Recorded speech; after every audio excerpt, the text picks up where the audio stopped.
want to say I went back and I watched the finale only because I knew that Jonathan Frakes and Marina Sirtis were in it. But like, so they onboarded Marines, oh, okay, like their version of Marines. okay, I was like, hey, that's me. that's me, That's me. that's me. They turned the Enterprise into an LHD. That's right. Welcome to GVSV. Welcome back to GVSV. This time we're going to be doing our second part of our Star Trek Off the Rails podcast. If you caught the first part, you might have seen at the very end. Cut it short because, I don't know, last time we kind of went a little bit long.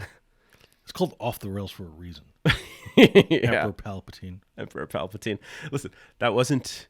I just turned on the lights. I grabbed a camera. I didn't even think to the fact that like my face was facing that corner, and all of a sudden it's just. And the thing is that when Do it.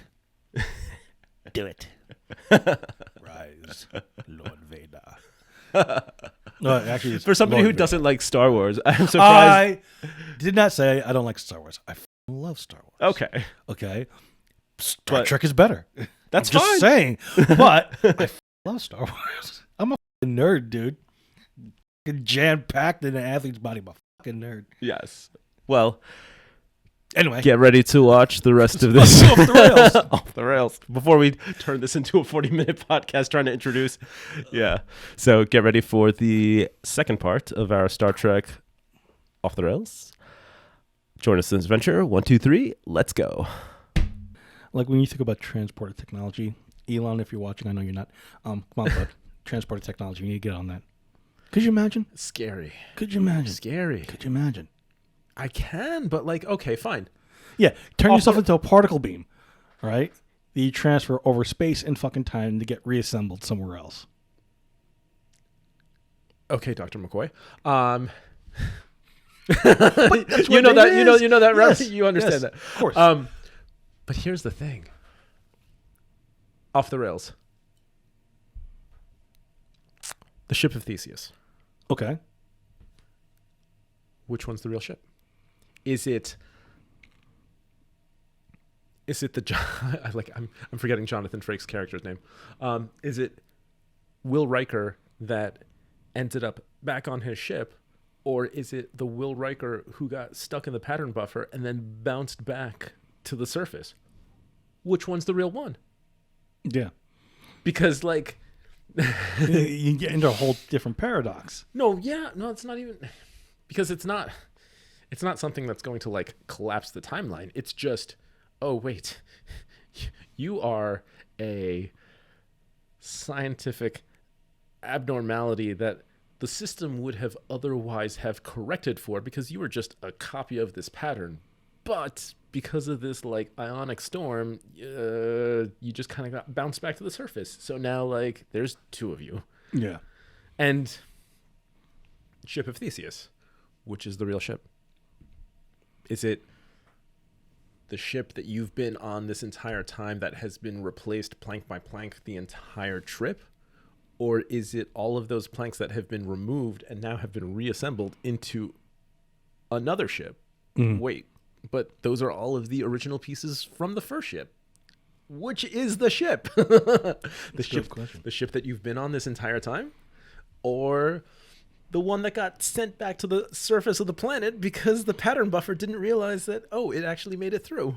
Yeah. Well, could you imagine? No airplanes. Want to go to Istanbul? God, of course. Boom. Of course. Done. I still don't understand how transporter credits work. Like,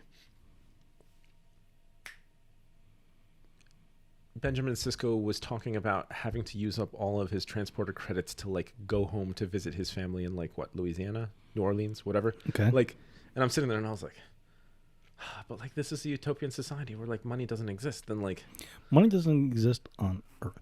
Yeah. Okay. But he's on Earth. I guess. I guess there needs to be some sort of limit on utilization of resources. I was about to go there. Yeah, All because like you can't just.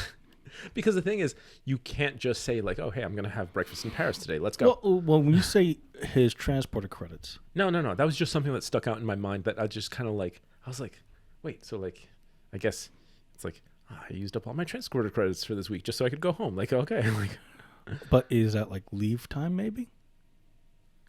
I don't know. Okay, That's fine. because I just that's the only reference of currency in exchange for transporter services. time. Yeah, but then like think about Encounter at Farpoint. You have Dr. Beverly Crusher, who's Okay. on the surface, and Yeah. then she buys like a bolt of fabric. Yeah. With what money? But they do have Federation credits.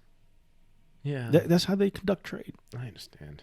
Maybe it doesn't work on Earth, but the Federation has to conduct trade with other, organizations. And that's the other thing is that like when you have transporter technology, then you effectively have replicator technology. And when you live in a post, I guess, scarcity world where all it takes is what? Energy, which is relatively abundant, to reassemble matter into whatever you want, Yeah. then scarcity, I mean, money loses value because one of the principal fundamentals in economics is scarcity drives value. Yeah. And I mean, look, with the replicators, they replicated it, but it wasn't spot on. No, but I'm talking about like food. Yeah, I understand that. Yeah. But even the food is yeah, good, no, but it's not the real. How many times do you hear, well, it's not That's real booze, or it's not real meat? You Yeah, know what I I'm saying? I get it. It's like fucking tofu. No, but like, okay, Bullshit. fine. Okay, so let's take it back to being in the military. Okay. Like, We had There- replicators? What? no, I'm just talking about food on the ship. Oh. Like, I doesn't for us didn't feel like real food. Dude, I don't know, man. I'm a freaking bit of a freaking trash compactor. Okay, you're a foodie and a trash compactor. Yeah. So you're Like, you're judgmental as far as like what food is, but then at the same time will eat anything? Yeah. Well, here's the thing, right? That makes me feel good making you lunch right now. Yeah. Like, but here's the thing, right? When I was in the Marine Corps, all right, and Yeah. we're eating at the chow hall at a Marine Corps base, which is fine. It is nothing like eating on a Navy base. Nothing at all, even remotely fucking close to eating on an Air Force base. I've never eaten on an Air Force base. It's like a Actually, fucking restaurant, bro. I've They bust your tables. listen. As far as the branches are concerned, I feel like we're always either complaining about our branch or like talking about how much greener the grass is on the other side.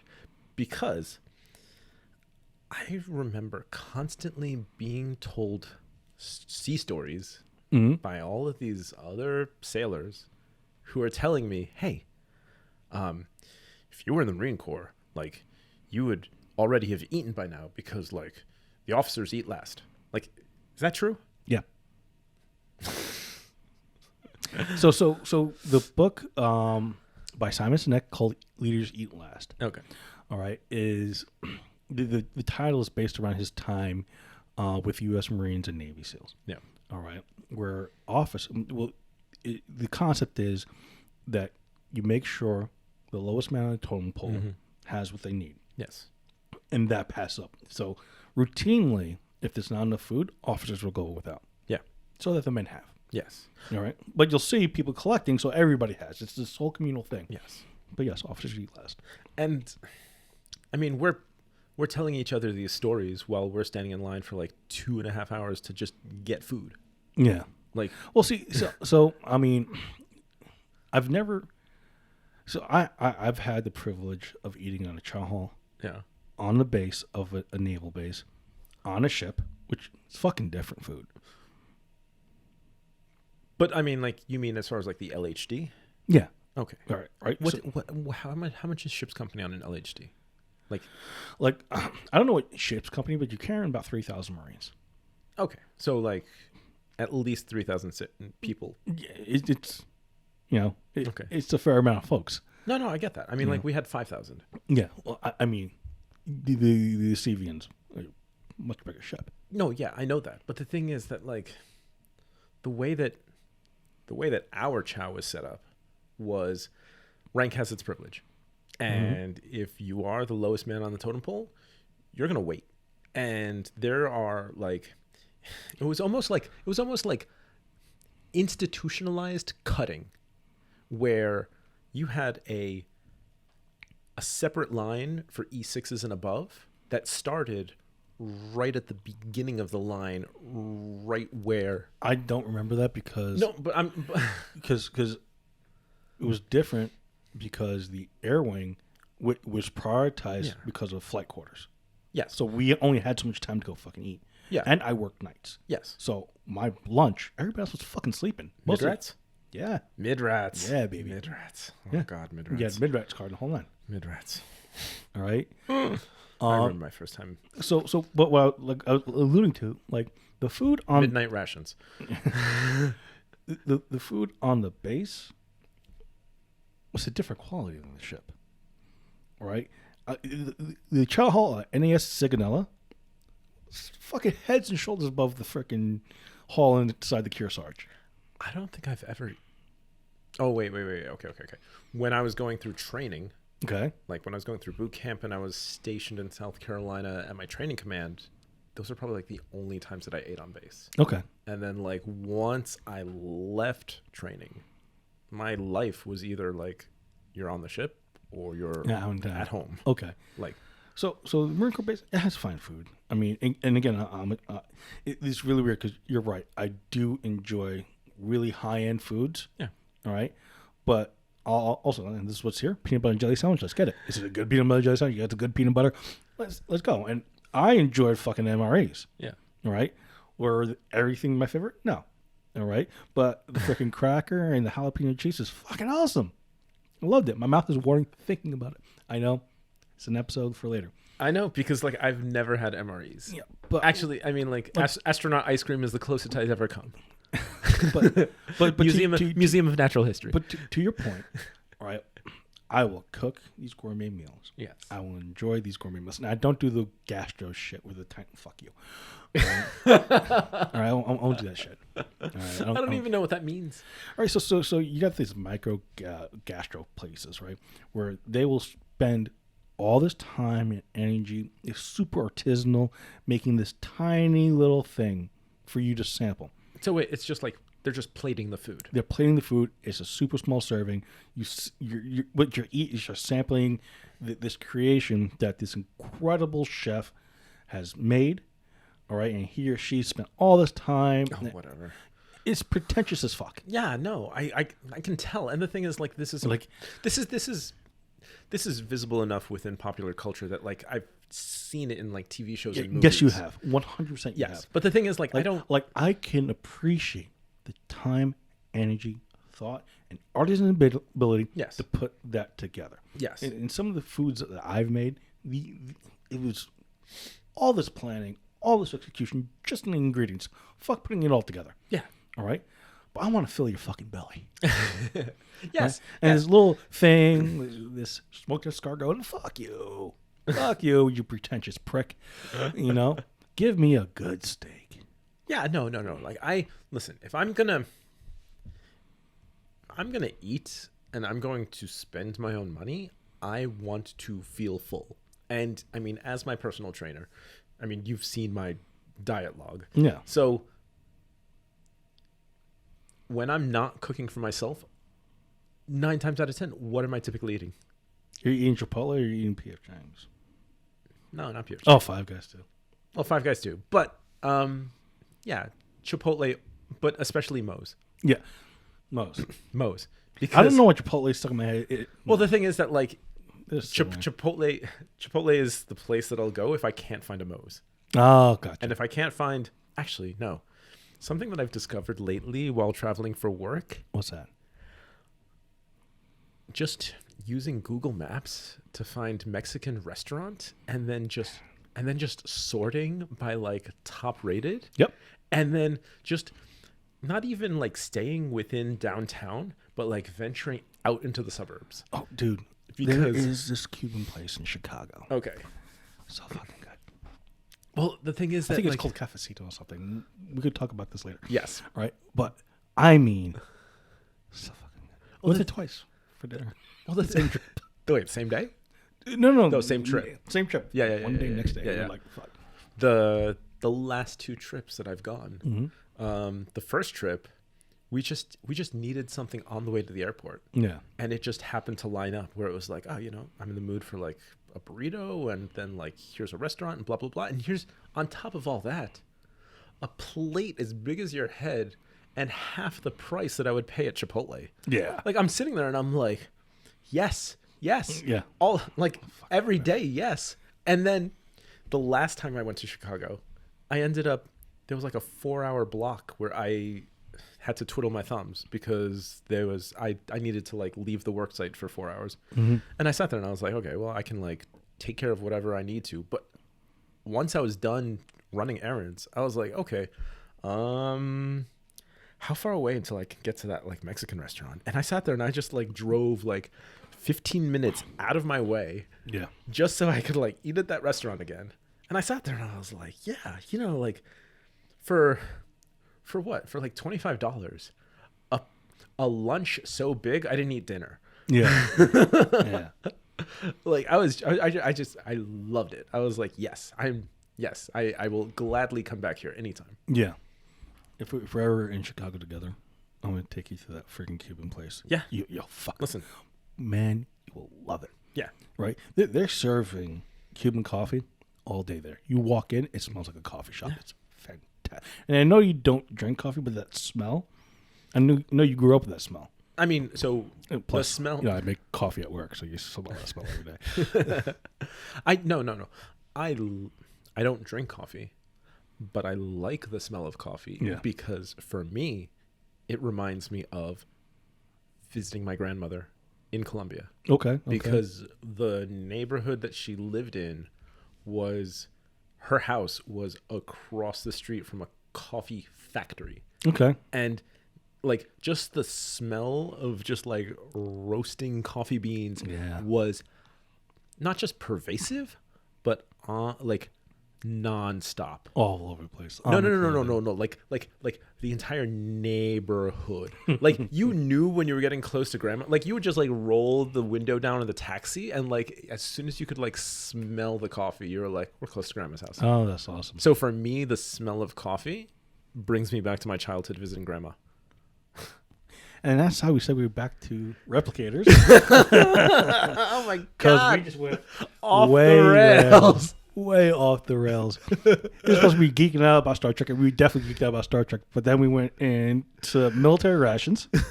All right, and then we talked about coffee and Mexican restaurants. Oh my god, so good. I am gonna go to Moe's after this. You gonna go to Moe's after this? I'm gonna get a bowl of like rice, beans, corn, onions, peppers, and then like 2 portions of the adobo chicken. Okay. Just like, Sounds good. oh yeah, Sounds good. Actually, I had some yesterday. Oh, did you? No, because I got some on Thursday night, and then I was like, oh, this is too much. So then I cut it in half, and then I was like, I reheated it before you came over yesterday. Oh, okay. I was like, Okay. you know what? This is good. This is just gonna be like a quick meal before he comes over. So, like in Jersey, La Fortaleza has a couple. There's in Lodi. Okay. There's one in Garfield. I want to say, where's the other one? Rochelle Park, I think. Okay. Fortaleza. Fortaleza. Okay. La Fortaleza. All right. Great. Okay. All right. In Rochelle Park as well, Okay. there is El Asadero. Okay. I feel like your wife mentioned that. Yeah. Bro. I love it. I love real Mexican food. Oh yeah. Real Mexican food. None of this freaking Taco Bell bullshit that know all what my just- friends ate in the fucking early 2000s. You know what just came to mind? What's that? John DeLance and that mariachi band. So I own a real estate company with another Marine, and his favorite thing to do when we do closing Yeah. is bring mariachi bands to the closing. He loves it. He loves it. Hilarious. I can see that. Yeah, no. Oh, yeah. I'll show you videos. It's fucking stupid. Oh, I love it. My business partner, he cracks me up with stuff he does. Nah, he's awesome. Yeah. But that was supposed to be a segue back to Star Trek. But and we got back off the food. I mean, I could talk about food all fucking day. But back to Star Trek. Right. the replicators. So they're taking base proteins, all right, and resequencing those base proteins into foods. Yeah, but like, just replicator technology in general. Yeah. Just the idea that you could effectively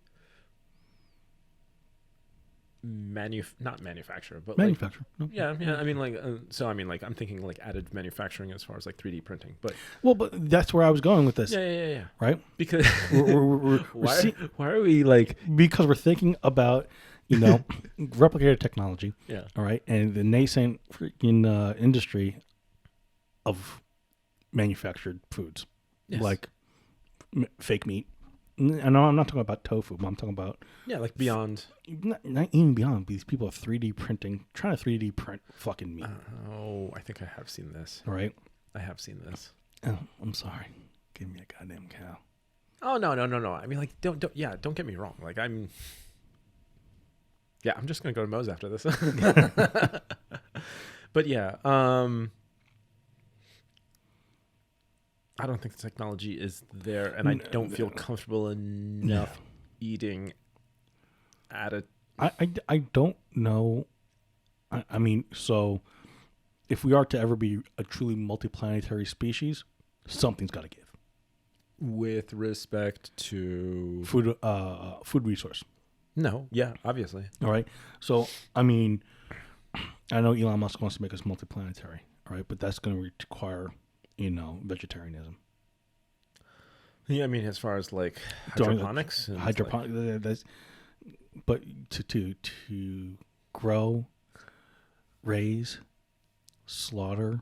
Oh yeah, no. Like meat requires so many resources that it wouldn't be feasible, especially for a startup colony on another planet. No, I mean, the only reason I know more about this than I care to is when I was in graduate school, I was part of a team of students. We were working for this one faculty member who he constantly would go to these yearly conferences, pretty much like Astro. I forgot the name of the conference. This was 10 years ago, but he was also presenting in front of NASA.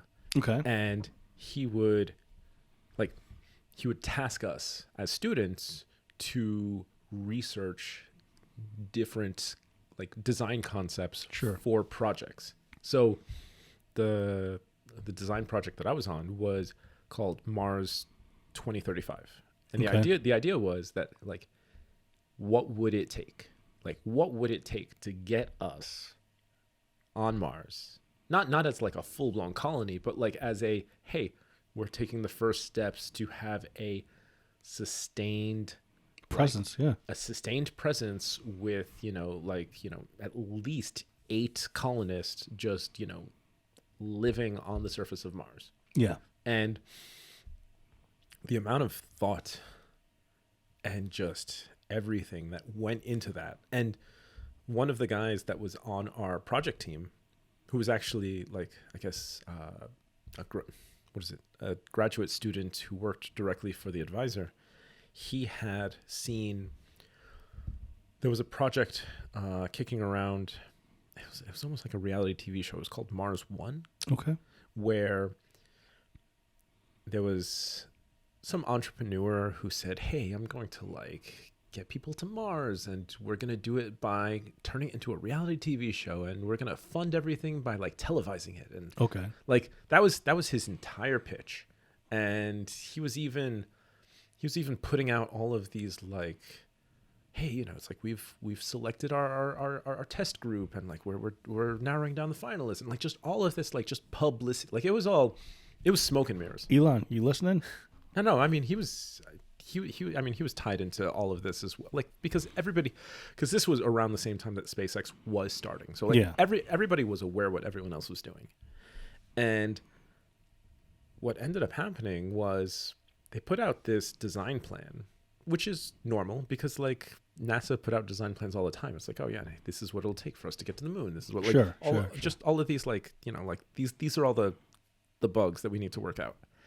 And the graduate student in my team, like, took their design plan and ripped it to shreds, like, publicly, like, pretty much wrote an entire paper against it, just not just showing that, like, how infeasible it was, but how quickly they were going to kill their colonists. Like you can't have your hydroponics bay set up the way that you do in combination with your habitat, and then you're effectively going to, like, scavenge the oxygen and you're going to asphyxiate your colony. Like, it was just this huge paper that he just, like, he spelled it out. And he went to the next conference that year and just, like, presented to, like, all the experts in that field. And what was your reaction to that? Oh, I mean, like, the Mars one was already on its last legs, and they pretty much they folded because it was like, oh well, you know, it was just smoke and mirrors. Got it. It was like, hey, we're making these big promises, and, like, the money will follow, but, like, you know, just make sure you give us money now. Okay. And no great ideas came out. I mean, that's a hard nut to crack. Oh no, it was a listen. It was a hard enough nut that, like, my team. The best thing that I could come up with, and because my undergraduate was nuclear engineering, they just gave me the power system. Okay. They're like, hey, figure out our power system. And I wrote 80 plus pages of, hey, this is what we can't do, might do. Like, okay. And even though that was, like, something that I wrote and put out there, I don't know, like 3-4 years later, I got a direct message from some guy on LinkedIn where he was like, hey, I came across your master's thesis. Do you mind, like, explaining to me how you, like, figured out the calculations for your nuclear power system? And I was like, oh, I'll do you one better. Here's a Dropbox link to all my files. I was like, knock yourself out. Jesus. I was like, and who was that person? His name was Alexander, and I forgot his last name, but he just some guy in some graduate student in Europe who he was working on his own paper, and he was like, hey, I'm also working on this. Can you, like, help me figure out how you did yours? And I was like, I'll do you one better. I was like, here are all my files. Yeah. Like, you can literally just, like, run the MATLAB program yourself. Yeah. Oh wow. That's interesting. Like, no, but it was good. And I think, as far as, I mean, for me, I think this shows how impactful Star Trek was. I was about to ask you about the impact of the TV show on my life, because not on your life, but even in your thought process when you're putting it together. How much did Star Trek, the various TV shows, impact maybe even your ideas around possible solutions? Well, not just possible solutions, but I'm just talking about, like, as far as, like, career trajectory. Sure. Like, I mean, for lack of a better word, I mean, Star Trek is, at its base, a naval vessel. Yep. 100% it is. You know, and it was so funny for me to, like, join the Navy and to sit there and have to learn all of the naval ranks, at least the officer ranks. And to be like, so should I just start calling you Geordie LaForge? No, Will Wheaton. I loved. I loved Crusher. Yeah, but he's not working on the warp drive, man. Of course not, because he is fucking out there right now with the Traveler. Yes, he is. I was so in love with his character. That was a good character. He was. The Traveler, huh? The Traveler. I haven't thought about that character in forever. I know. He just, I don't know. Something, and it wasn't even the Traveler aspect. I felt like I could relate. I felt like I could relate to his character. I felt like he was. It's funny because I'm calling him Will Wheaton, and I know his last name is Crusher, and I can't remember his first name. No. Will Wheaton. Will Crusher? Wesley. That's it. Wesley. Oh, fucking Wesley. Get off my bridge, Wesley. but going back to the impact of Star Trek on our Star lives. Trek, no, primarily on yours, since yours has like a lot more. direct relatability, like Okay. a correlation. Okay, so So you join the Navy, I joined the Navy. I went into the Naval Nuclear Program. all right, So heavily into math and science. and then you go on to the biggest fucking ship the U.S. Navy has, Yeah. the CVN. Yes. Which Right. I could have ended up on the Enterprise, but this is a nuke joke for everybody that knows it. The Enterprise is a floating plane source. Ba-dum-bum. Elaborate. Plane sources are large areas of radioactive exposure, and because the Enterprise is so old and it is the first nuclear character, it is also a nuclear shit show. Or at least was. I think it's already decommissioned by now. It is. Yes. And we knew, like, if you wanted the Enterprise, you could have gotten the Enterprise because it was effectively falling apart at the time. Okay. And all I heard was bad things. Not bad things about the ship, but just like they built the nuclear submarines first, right? Okay. And when they were in the concept phase of building nuclear carriers, the Enterprise was really just kind of like a proof of concept. Okay. So they took a handful of Sub-reactors and daisy chained them together and threw them inside this ship, this carrier, and it works. It worked some of the time. Oh boy. Like it had gotten so old and it should have been decommissioned so much sooner, and it was just, you knew that if you ended up on that ship, there was a high likelihood that you were going to spend even more time in the shipyards because it was just constantly having to just get like refitted and fixed. And it was just like, if you wanted to actually go on deployment and you actually wanted to see the world, you probably want to be on a newer ship. So while you were in the Navy, Yes. and so floating plane source. going through, Get it? Yeah, Uh-huh. going through training and whatnot. Yes. Did you ever think back to the Star Trek shows and kind of relate back? Yeah, of course. Because like, I mean, and I think this is where us watching Lower Decks is going to be more entertaining for me. Okay. Because I was Lower Decks. Okay. Because everything that happened on TNG, everything that happened on TOS, like, that's the officers up there. Yeah. That's the command crew. That's the bridge crew. Yeah. They're the ones who are, flying the planes and making the decisions and steering the ship. Mm-hmm. And here I am down in the belly of the beast, just making sure that, lights stay on and the ship keeps going forward. Was it Star Trek Enterprise who was first when they brought the Makos on board, right? Mako? Do you remember Enterprise? Okay, Enterprise came out in the early 2000s. Yep. I think I watched most of the first season. Okay. And I want to say I went back and I watched the finale only because I knew that Jonathan Frakes and Marina Sirtis were in it. But like... So they onboarded Marines. Oh, okay. Like their version of Marines. Okay. I was like, hey, that's me. That's me. That's me. That's me. They turned the Enterprise into an LHD. That's right. Right? But, I mean, I'm trying to think. It was the first time you saw purpose Warriors. Yeah. Attached. On Star Trek. Yeah. I can see that. No, I understand based on what you're describing, but I didn't see the episode. And I'm not talking about like there were never warriors on Star Trek. I understand. But Federation based. Yes.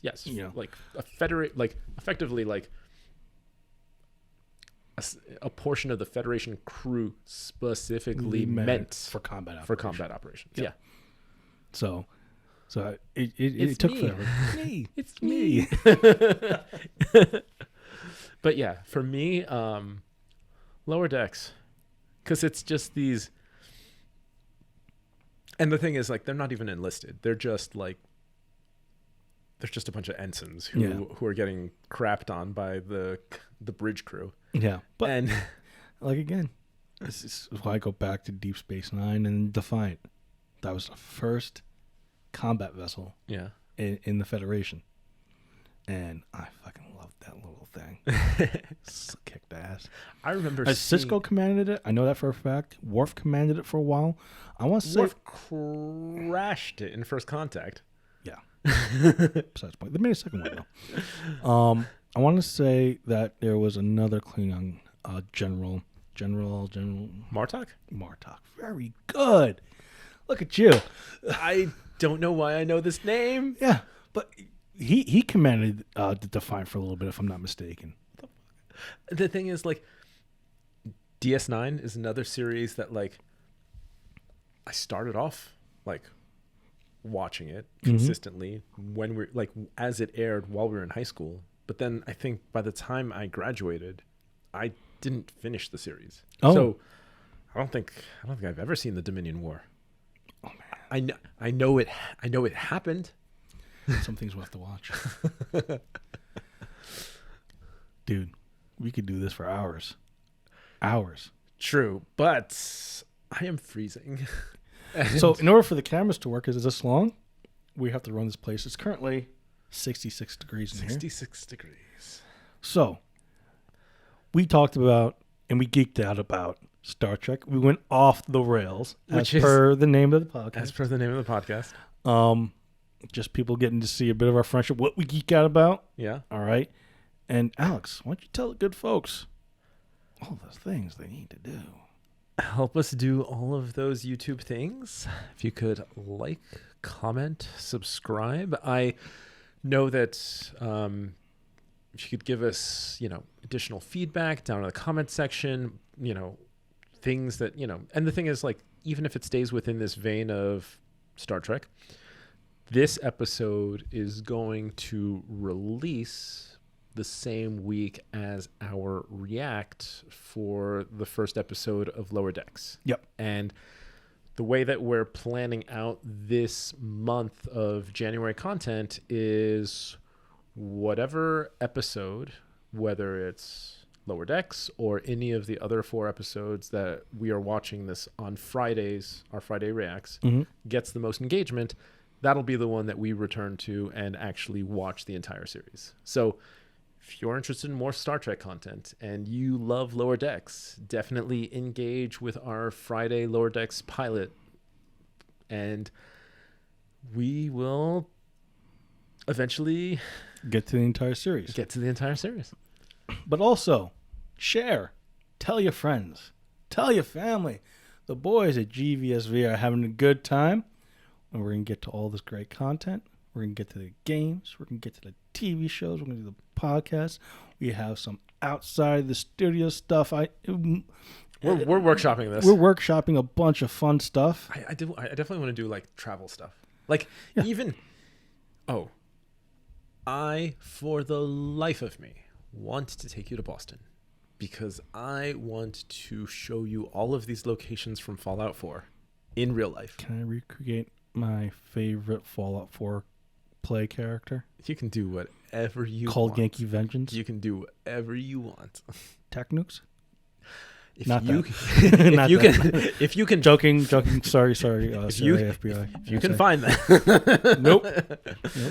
Listen, I will never say no to you. So, follow us. Tell your friends. Tell your family. We're going to get to it all. All right.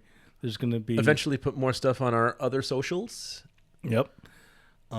Take this knucklehead shooting one day. Hell yeah. I'll do a Tough Mudder. Listen, I don't... Yeah. Whatever. See, it's a good time. We're having a great time. We're glad you're here. And we'll see you later. Join us on this adventure. 1, 2, 3. Let's go. All right, real quick. All right. So, wait, do we still recording? Yes. Okay.